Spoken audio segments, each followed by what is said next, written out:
আত্তাহিয়াতু এর পিছনে এত সুন্দর একটি গল্প তা জানা ছিল না। আমার বিশ্বাস সবার ভালো লাগবে এবং পড়ার মনোযোগও বাড়বে ইনশাল্লাহ। আত্তাহিয়াতু আসলে অনেক গুরুত্বপূর্ণ একটি দোয়া। এই দোয়াটার পিছনের গল্পটা জানার পর সত্যি আমার হৃদয়টা অনেক কোমল হয়ে গেছে। আত্তাহিয়াতু আসলে আল্লাহর সাথে আমাদের মহানবী সাল্লাল্লাহু আলাইহি ওয়াসাল্লাম কথোপকথন একটা অংশ, যা আমাদের মহানবী সাল্লাল্লাহু আলাইহি ওয়াসাল্লাম ইসরাইল মিরাজ যাত্রার সময় হয়েছে মহান আল্লাহর সাথে।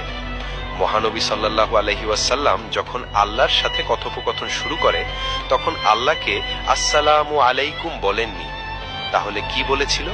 কারণ আমরা মহান আল্লাহকে বলতে পারবো না আল্লাহ আপনার উপর শান্তি নাজিল হোক, কারণ আল্লাহ নিজেই একমাত্র পৃথিবীর সকল শান্তির এবং রহমতের উৎপত্তিস্থল। মহানবী সাল্লাল্লাহু আলাইহি ওয়াসাল্লাম আল্লাহকে উদ্দেশ্য করে বলেছিলেন, আত্তাহিয়াতু লিল্লাহি ওয়াসসালাওয়াতু ওয়াত-তাইয়্যিবাতু, অর্থ যাবতীয় সম্মান, যাবতীয় উপাসনা ও যাবতীয় পবিত্র বিষয় আল্লাহর জন্য। উত্তরে মহান আল্লাহ বলেন, আসসালামু আলাইকা আইয়ুহান নাবিয়্যু ওয়া রাহমাতুল্লাহি ওয়া বারাকাতুহু, অর্থ হে নবী, আপনার উপরে শান্তি বর্ষিত হোক এবং আল্লাহর অনুগ্রহ ও সমৃদ্ধি সমূহ নাজিল হোক।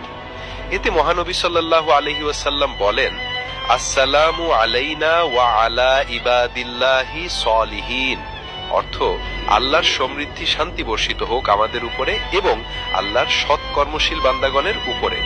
মহান আল্লাহ এবং মহানবী সাল্লাল্লাহু আলাইহি ওয়াসাল্লাম এই কথোপকথন শুনে ফেরেশতারা বলেন, আশহাদু আল্লা ইলাহা ইল্লাল্লাহু ওয়া আশহাদু আন্না মুহাম্মাদান আবদুহু ওয়া রাসূলুহু, অর্থ আমি সাক্ষ্য দিচ্ছি যে আল্লাহ ব্যতীত কোনো উপাস্য নেই এবং আমি সাক্ষ্য দিচ্ছি যে মুহাম্মদ সাল্লাল্লাহু আলাইহি ওয়াসাল্লাম তার বান্দা ও রাসূল। সুবহানাল্লাহ। এখন আমি এবং আপনি আত্তাহিয়াতুর গুরুত্ব এবং পিছনের ইতিহাস জানতে পারলাম। এবার একটু চিন্তা করুন তো, এই লেখাটি যদি আপনার মাধ্যমে অন্যান্য মানুষেরাও জানে তাহলে তারাও এই দোয়ার গুরুত্ব বুঝতে পারবে।